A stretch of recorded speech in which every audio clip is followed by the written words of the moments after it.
Hey everybody, it's Danny here, and today I'm going to be talking about door seals for your walk-in box.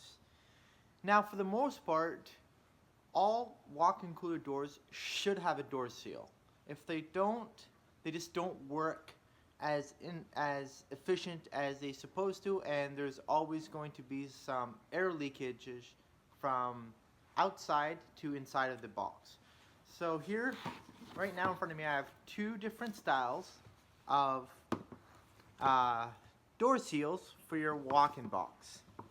This black one right here has some foam here, some yellow foam, and a flange over here in which what you do is usually you just screw in, or you can put rivets or nails on the flat part here all around your door.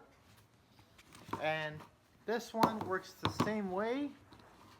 However, it's a bit different. What you have to do is open this up, open the flange up, and then put screws in on the flat side here so it lays flat onto the door like this and all the way around.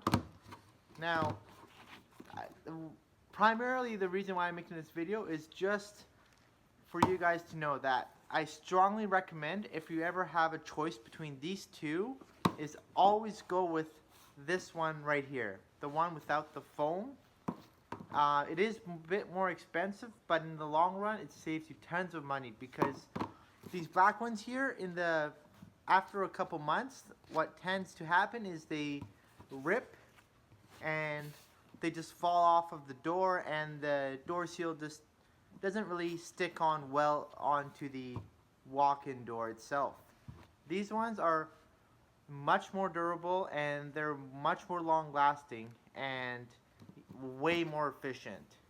So if you ever have new construction going on, or you're just repairing the walk-in door of your walk-in box and you need new gaskets, aim for this one over here. It's plastic, the white plastic one. I think these could come in gray and black too.